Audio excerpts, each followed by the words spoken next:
Olá, meus amigos, quero cumprimentá-los, obrigado por sua presença aqui em nosso estudo. Estamos falando sobre a lição número 3, a lição que fala sobre uma aliança para todas as gerações, e falando sobre Noé. A lição de ontem dizia que Noé era um homem justo diante de Deus, e Deus se agradou de Noé. Interessante, quando uma pessoa tem uma índole boa, as pessoas reconhecem isso. No cemitério onde a irmã White viveu, em Bethel Creek, existe ali uma sepultura onde está escrito sobre o nome de um homem e embaixo está escrito o homem mais honesto da cidade. Ele era um adventista, uma pessoa que tinha uma personalidade marcante. Interessante quando a pessoa tem uma personalidade marcante e que denomina a vida daquela pessoa. Noé era uma pessoa assim. No meio de uma geração corrompida, Noé tinha essa característica de ser achado justo diante de Deus. E nós sabemos que o plano da salvação é um plano que não procura justos, mas procura pecadores, né? Mas Deus se agrada de pessoas que caminham na direção certa. Bem-aventurado é o homem em cujo espírito não há iniquidade, Salmo 32. Então, por isso que as pessoas hoje lutam para ter uma índole boa, um comportamento bom. Muitas vezes as pessoas usam isso como meio de salvação. Devem usar isso porque já estão salvos em Jesus. E Noé era um homem que se dedicava a Deus, era um homem que ele andava com Deus, era um homem que tinha integridade, era um homem assim que tinha ética. E o que ele falava, ele cumpria. E Deus então, em sua ideia de salvação, ele fez um pacto com Noé. A lição de hoje, do dia 13, fala sobre o pacto de Deus com Noé. E o pacto de Deus sempre tem o foco da salvação. Pode ver em toda a Bíblia, todas as vezes que Deus fez uma aliança, um pacto com os seres humanos, foi focalizando a salvação. Por isso que Deus sempre cumpriu a sua parte, porque Deus sabia que o ser humano nem sempre cumpriria a parte que lhe cabia. Mas Deus sempre foi fiel na parte que lhe coube como o originador da aliança. O homem sempre foi assediado pelo diabo para ele transgredir assim as alianças divinas. O diabo sempre procurou assim assediar para que o ser humano pudesse falhar. Haja vista que o próprio Senhor Jesus foi tentado pelo diabo para que Jesus desistisse do plano da salvação. Tudo isso te darei se prostrado me adorares. Você não precisa sofrer. Para que sofrer? Eu já te dou o mundo para você. Quer dizer, o mundo não era dele, o mundo foi sequestrado. E ele estava querendo oferecer para Jesus algo que já era do Senhor Jesus Cristo. Tudo isso te darei se prostrado me adorares. Então, o diabo vai sempre procurar desmotivar as pessoas que estão ligadas com a aliança divina. No livro Grande Conflito, na página 54, Ellen White escreveu o seguinte: Satanás esforça-se por desviar os homens de sua aliança para com Deus e de prestarem obediência à sua lei. Satanás dirige seus esforços, portanto, especialmente contra o mandamento que aponta Deus como Criador. O quarto mandamento.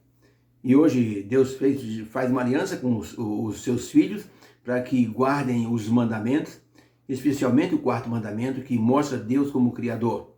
E os outros mandamentos que mostram o próximo como pessoas que devemos levar à salvação. Noé tinha qualidades desenvolvidas pela comunhão com Deus.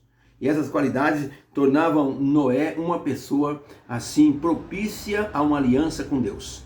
Deus então procurou Noé porque o gênero humano estava de uma forma tão corrompida que diz a palavra de Deus que Deus se arrependeu de haver feito o ser humano. Olha, para um ser perfeito se arrepender, então era muita violência, era muita corrupção moral. As pessoas não ligavam mais para Deus. E no meio de toda essa geração podre, uma pessoa boa, temente a Deus, estava ali no meio dessa geração.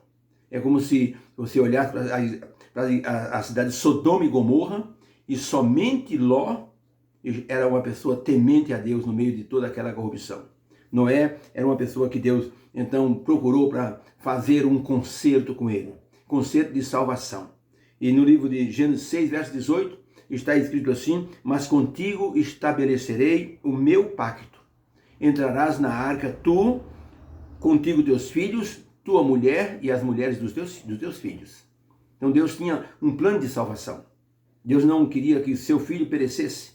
Pode até parecer estranho Deus providenciar uma salvação numa arca, num barco, mas não importa. O que importa é justamente o resultado disso que Deus estava produzindo, que era a salvação. E se fosse preciso, mais arcas seriam construídas. Deus então solicitou de Noé uma arca. Mas se houvesse milhões de pessoas para serem salvas, obviamente que Deus não precisaria assim pedir para ninguém fazer arca. Veja o que aconteceu em Nínive. Deus pediu, o povo se arrependeu. Pronto, calamidade cancelada.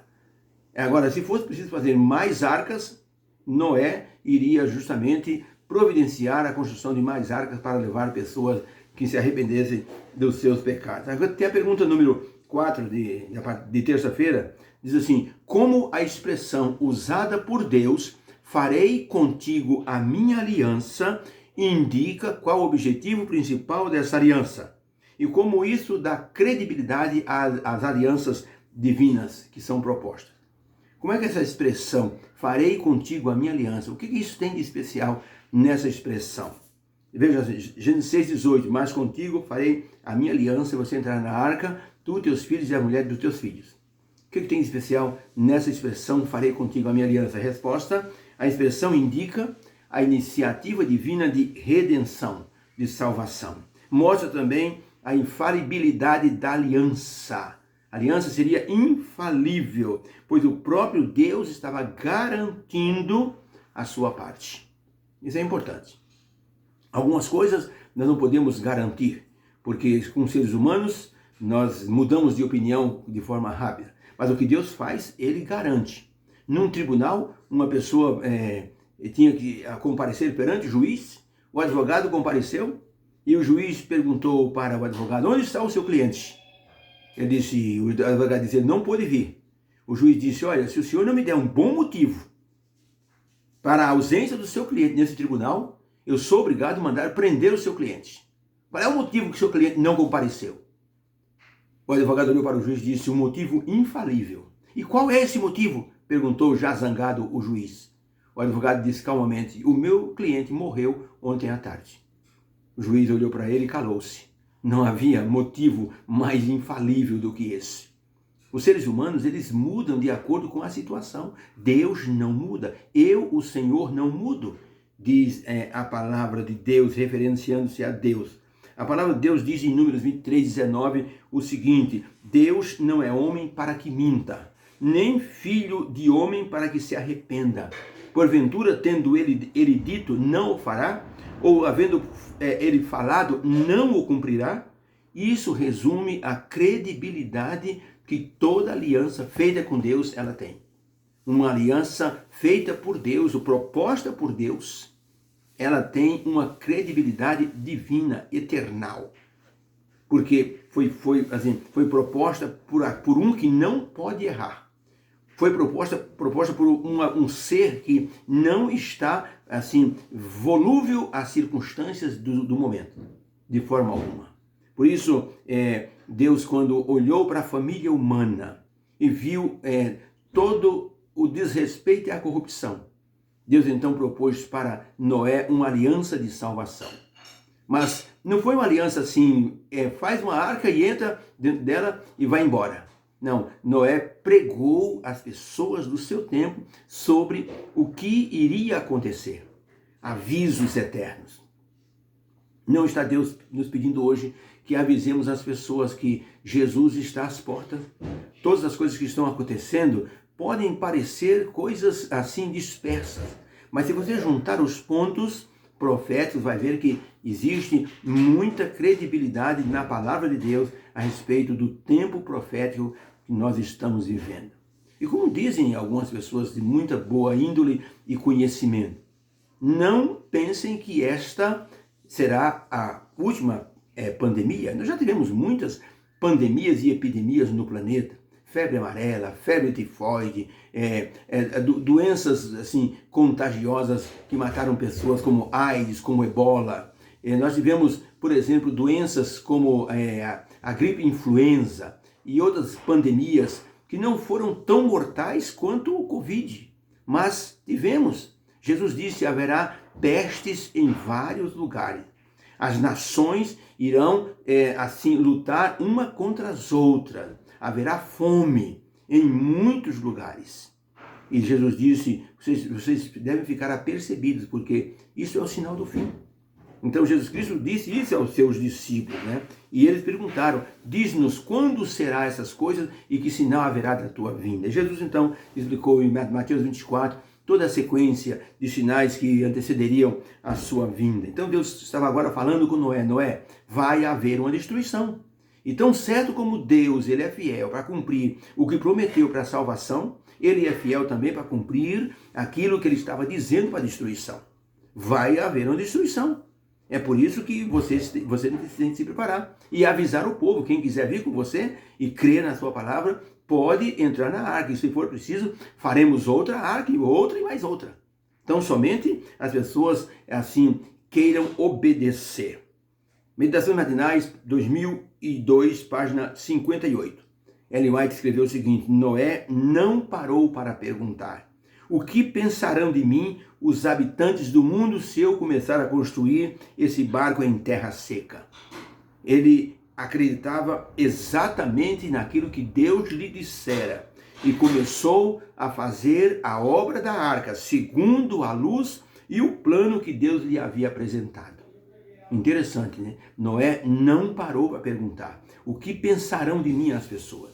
Quando hoje nós temos que anunciar a segunda vinda de Cristo, e nós temos vizinhos que nos veem sair de Bíblia na mão para a igreja no sábado, nós não podemos pensar: o que pensarão de mim essas pessoas ao me virem ir para a igreja? Nosso testemunho é muito válido. Nosso testemunho é: no sábado, por exemplo, não há lixo na nossa porta. E o lixeiro pode passar, não há lixo. É um testemunho que está se dando. Havia um pastor que dizia que ele tinha um vizinho que era muito ruim. Ele era um vizinho cruel. Enquanto ele ia para a igreja, o vizinho ficava olhando. E sabia que aquele pastor seria voltar meio-dia. O que fazia o vizinho? Ele pegava as fezes do cachorro dele, a sujeira da guia que ele varria e jogava dentro da garagem do pastor. O pastor chegava lá e estava toda aquela montoeira de coisa. E o pastor disse: eu não posso reagir da mesma forma que essa pessoa faz. Eu tenho que dar um testemunho de que sou um verdadeiro cristão adventista fiel que conheço a Jesus. O pastor então descia do carro, pegava a vassourinha e encostava aquilo lá para o canto, apenas para o carro não passar por cima. E no domingo ele lavava aquela garagem. Mas a esposa dele ficava muito zangada. Ele disse: não, calma, vamos fazer diferente. Esse vizinho está testando nossa paciência. Vamos fazer diferente. Faça um bolo, nós vamos entregar na casa dele, na manhã, no domingo, depois que eu lavar a garagem. A esposa fez aquele bolo, e o pastor e a esposa foram na casa do vizinho, bateram palma, e disseram para o vizinho: bom dia. Ele disse: o que está acontecendo? Ele disse: não, eu tenho percebido que você, todas as vezes que nós vamos para a igreja, você joga lixo da minha garagem. Talvez você tenha raiva de mim, porque você me vê saindo para a igreja. Olha, nós fizemos um bolo, está até quentinho, e gostaríamos de presentear você e sua família com esse bolo. O homem olhou para o pastor e disse: como é que é? Você está me trazendo um bolo? Estou te trazendo um bolo para você. Diz que aquele homem desmontou. Disse: espera aí, eu não pensava que você fosse brigar comigo. Você não está chateado? Não. Pelo contrário, eu gostaria que você fosse meu amigo. Tá? Que a gente fizesse amizade, tá aqui esse bolo. Tá? E se você permitir, a gente pode comer junto com você. Não está envenenado, tá? Então a prova diz a gente pode comer junto com você. O homem disse: então entre, por favor. Ele chamou a esposa, colocaram o bolo, começaram a conversar, partiram um pedaço, foram comendo. E o pastor disse: gente, esse homem virou o meu melhor amigo. Mais tarde deu estudo bíblico para ele, e tive o prazer de batizá-lo como membro da igreja. Tá vendo aí? Uma pessoa com Jesus no coração muda a situação. Noé era uma pessoa assim. Noé tinha um coração maravilhoso. Ele não parou para perguntar o que vão pensar de mim as pessoas. Ele deu um testemunho tremendo. O testemunho foi tão forte que ele conseguiu levar os seus filhos e as suas noras para dentro da arca. Se fosse um testemunho ruim, nem os filhos entrariam, nem a esposa. É importante seguirmos as ordens divinas. O Duque de Wellington, ele dizia para o seu exército: eu faço um trato com vocês. Vocês me obedecem e então eu serei o melhor comandante de vocês. Eu farei o melhor por vocês. Eu brigarei por vocês. Brigarei por salários. Brigarei por boas condições. Obedeçam apenas às minhas ordens. Vocês serão recompensados a cada vitória conquistada. E quando nós perdermos, nós vamos então conversar de forma plena e sincera.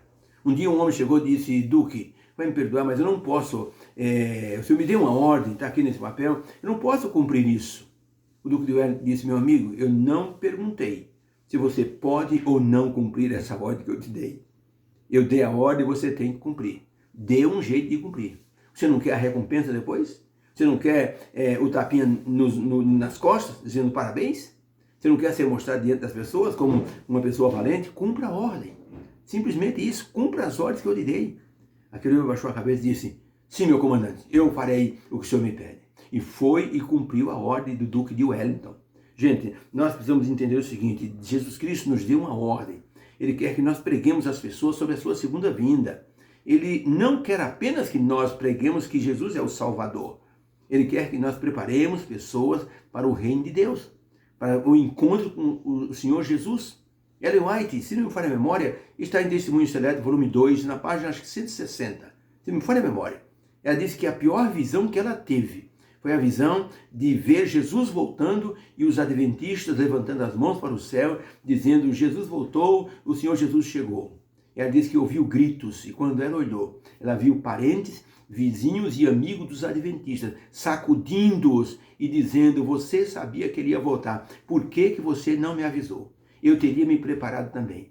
Ela disse: foi a pior visão que eu já tive. Vendo pessoas chorando, sofrendo, porque não estavam preparados para encontrar-se com o Senhor Jesus Cristo. Procure depois essa experiência no Testemunho Seleto. Depois eu posso procurar e dar com mais certeza a página em que isso está.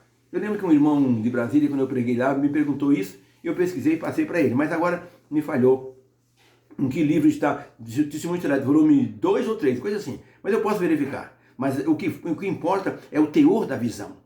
Ou seja, Noé não teve medo. Noé foi para cima do problema, começou a construir a arca, o povo perguntando, a curiosidade, e ele pregando. E ele fala que cada martelada era uma pregação para aquele povo, tá? Por isso Deus, ele nos convida a participarmos do plano da salvação, através de prepararmos um povo para a segunda vinda do Senhor Jesus Cristo. São regras e condições daqueles que trabalham com Deus dentro da aliança. Jesus fez uma aliança no Calvário, é chamada a nova aliança. Esta é a nova aliança no meu sangue, disse Jesus para os seus discípulos na Santa Ceia.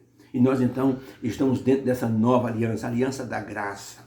Aliança que perdoa os pecados, que justifica, aliança que nos garante a vida eterna, que nos garante o dom do Espírito Santo. Essa é a nova aliança. E a gente, participante dessa nova aliança, não podemos ficar de braços cruzados. Nós temos que fazer alguma coisa, nem que for dar um telefonema, passar uma mensagem.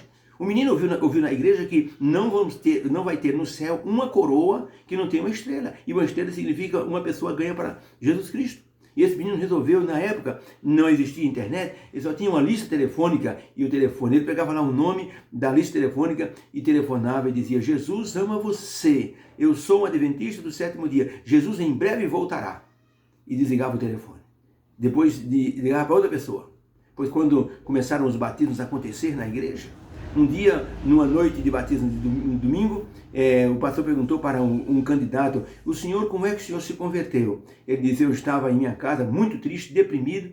Uma pessoa ligou, era a voz de um menino, e disse: Jesus ama você, prepare-se porque Jesus em breve voltará. Eu sou um adventista do 7º dia. Desligou o telefone. Aquilo foi tão forte no meu coração. Eu estava tão triste, tão deprimido, até pensando em fazer uma bobagem com a minha vida, que eu resolvi procurar uma igreja adventista perto da minha casa, que é essa aqui, me deram estudo bíblico e eu aqui estou sendo batizado hoje. E o pastor disse: que bênção, que Deus abençoe esse menino que fez esse trabalho. O menino levantou e disse: pastor, fui eu que telefonei. O pastor disse: vem cá, vem dar um abraço no seu candidato. Você merece, abraçar esse homem porque é uma estrelinha na sua coroa. Deus abençoe você e a todos nós. Possamos entender que salvação não depende apenas de nós, mas de Deus também, da nossa obediência a Deus.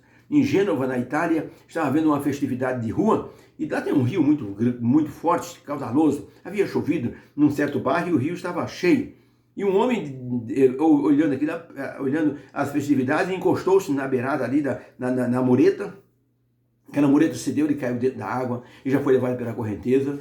Um outro homem correndo, arrancou o paletó, correu acompanhando a beirada e viu o homem sendo arrastado, pulou na água e segurou o homem se debatendo. Ele gritou: pare de debater, deixa que eu salvo você, fique quieto. O homem ficou quieto. E aquele homem, muito bom nadador, levou aquele homem até a margem e salvou aquele homem. Então, muitas vezes a gente fica se debatendo com os problemas desta vida, a gente não deixa Deus nos salvar. Vamos deixar Deus ser Deus para a nossa vida. Como Noé deixou ser Deus e Noé acreditou. Deus fez uma aliança com Noé, porque Noé era um homem justo, íntegro. Noé obedecia. Deus abençoe, possamos ser obedientes. Vamos orar. Deus querido, obrigado por essa lição de hoje, da aliança que o Senhor fez com Noé. O Senhor também fez uma aliança conosco através de Jesus Cristo. O Senhor solicita obediência, queremos ser obedientes. Muitas vezes o diabo está assim nos infernizando e tirando o nosso foco. Nós pedimos em nome do Senhor Jesus a presença do Espírito Santo para que possamos manter o foco na volta de Jesus, preparando pessoas para esse evento. Ajuda-nos também de forma pessoal. Nós agradecemos em nome de Jesus. Amém. Obrigado por estar conosco. Uma notícia: meu sobrinho Fabinho foi desentubado, saiu da UTI e ontem à noite já foi para a enfermaria. Minha irmã estará em Brasília e foi visitá-lo. Hoje nós teremos notícias, tá? A irmã Roneide também, que está de Brasília, pediu oração, também já está assim no desmame, seja, retirando os medicamentos, baixando ali a oferta de oxigênio via máquina, para que então o pulmão possa começar a trabalhar sozinho, tá? E que Deus então abençoe essas pessoas que são nossos irmãos em Cristo e que estão sofrendo nas UTIs, que Deus possa abençoá-los e curá-los em nome de Jesus. Ore por essas pessoas. Obrigado por sua presença e que você seja uma bênção a todos nessa terça-feira. Deus abençoe você. Amém.